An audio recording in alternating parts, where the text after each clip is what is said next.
গোটা দেশে 12টি রাজ্যে এসআইআর লাগু হওয়ার পর পশ্চিমবাংলাও জারি হয়েছে এসআইআর।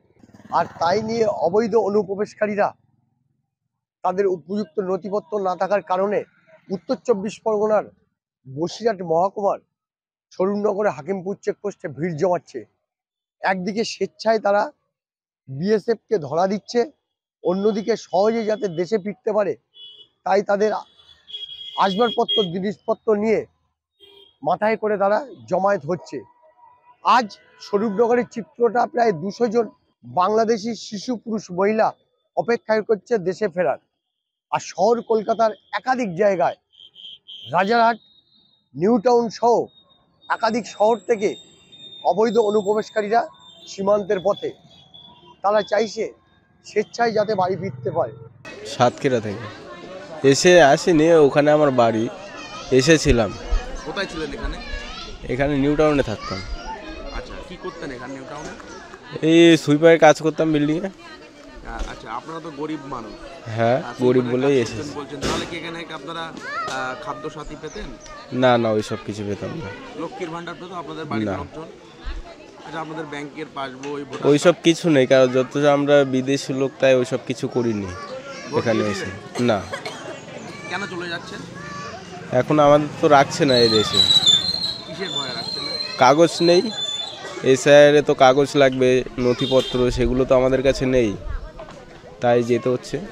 তারা এসেছিল এক সময়, কেউ পাসপোর্টে, কেউ আবার অবৈধভাবে সীমান্ত সুরক্ষার নজর এড়িয়ে এদেশে, কেউ ভিন রাজ্যে গিয়ে পরিযায়ী শ্রমিকের কাজ করেছে, আবার কেউ নির্মাণ শ্রমিক, আবার পাশাপাশি পরিচারিকা এবং মুটেওয়ালার কাজ করেছে, দিন গুজরান করতেন।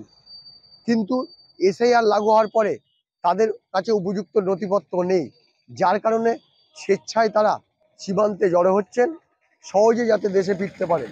আধার কার্ড আছে? কিচ্ছু নেই। ভোট দিয়েছিলেন? না, থাকলে তো হয়তো এসবগুলো থাকতে পারতাম কি না পারতাম, বোঝা যেত, তার নেই তো কিচ্ছু। চলে যাচ্ছেন কেন?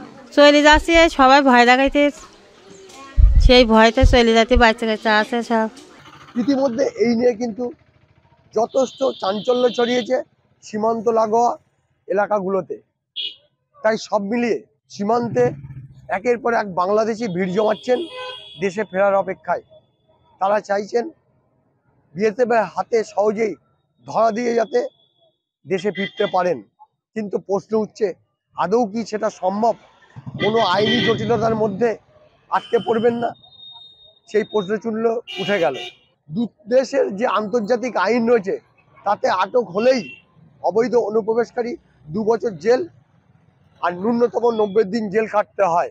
তাহলে এই সহজে যে বিএসএফের হাতে আটক হচ্ছে, এই নিয়ে রীতিমতো দুশ্চিন্তায় পড়েছে সীমান্তরক্ষী বাহিনী এবং দেশের নিরাপত্তা। তাই সব মিলিয়ে এই অনুপ্রবেশকারীদের যে সীমান্তে ভিড় জমাচ্ছেন, এই নিয়ে যথেষ্ট চিন্তার ভাঁজ ফেলেছে কেন্দ্রীয় স্বরাষ্ট্র মন্ত্রকের। স্বরূপনগর সীমান্ত থেকে সঞ্জিত চক্রবর্তী, কলকাতা টিভি।